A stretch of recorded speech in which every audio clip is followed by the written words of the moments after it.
আমরা এখন নয়াপল্টনে দাঁড়িয়ে রয়েছি। নয়াপল্টন লোকারণ্য বিএনপির তারুণ্যের সমাবেশে, এবং বিএনপির এই তারুণ্যের সমাবেশে প্রচুর পরিমাণ ইতিমধ্যে লোক জমায়েত হয়েছে। প্রচুর পরিমাণে লোক জমায়েত হওয়ার কারণে আমরা দেখতে পাচ্ছি যে কাকরাইল থেকে শুরু করে আরামবাগ পর্যন্ত পুরোটি জায়গা ব্লক বিএনপির নেতাকর্মীদের সমাবেশে। এবং আমরা জানি বিএনপির 3টি অঙ্গ সংগঠন, বিএনপির ছাত্রদল, যুবদল এবং স্বেচ্ছাসেবক দল, এই 3টি অঙ্গ সংগঠনের যে তারুণ্যের সমাবেশ, সেটি প্রথমবারের মতো ঢাকা অনুষ্ঠিত হয়েছে। এর আগে ঢাকার বাইরে বগুড়া বা বিভিন্ন এলাকায় এই বিএনপির তারুণ্যের সমাবেশ অনুষ্ঠিত হয়েছিল, মূলত তরুণদেরকে রাজনীতিতে আগ্রহী করার জন্য এবং তরুণদের জন্য আসলে আগামীর বাংলাদেশ কেমন হবে তার একটি রোডম্যাপ এই তারুণ্যের সমাবেশ। এবং এই তারুণ্যের সমাবেশের মাধ্যমে মূলত আমরা দেখতে পাচ্ছি যে নেতাকর্মীদের ভিতরে একটি আলাদা রকমের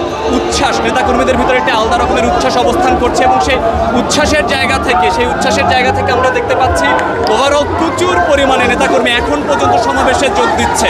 এখন পর্যন্ত কাকরাইল থেকে তারা মিছিল নিয়ে নয়াপল্টনে এসে জমায়েত হচ্ছেন, এবং তাদের আগ্রহের মূল কেন্দ্রবিন্দু হচ্ছে বিএনপির ভারপ্রাপ্ত চেয়ারপারসন তারেক রহমানের বক্তব্য এবং দেশের তরুণদের জন্য, আগামী দিনে দেশের তরুণদের জন্য তারেক রহমান কী দিক নির্দেশনা দেন, কী ধরনের রোডম্যাপ থাকে, সেটি এছাড়া ধারণা করা হচ্ছে আজকের এই সমাবেশ থেকে মূলত নির্বাচনের যে একটি রোডম্যাপ, সেই রোডম্যাপের ব্যাপারে বিএনপির সিদ্ধান্ত এবং সেইটি আসলে অনেকটা জানা যাবে বলে ধারণা করা হচ্ছে।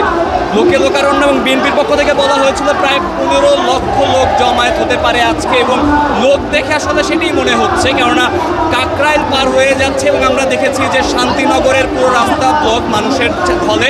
এবং নিরাপত্তার কথা যদি বলি, ডিএমপির পক্ষ থেকে বলা হয়েছে যে কোনো ধরনের অস্বস্তিকর পরিস্থিতি বা বিব্রতকর পরিস্থিতি যাতে তৈরি না হয়, বা নিরাপত্তাজনিত কোনো ধরনের হুমকি যাতে তৈরি না হয়, এই জন্য সর্বাত্মক চেষ্টা থাকবে।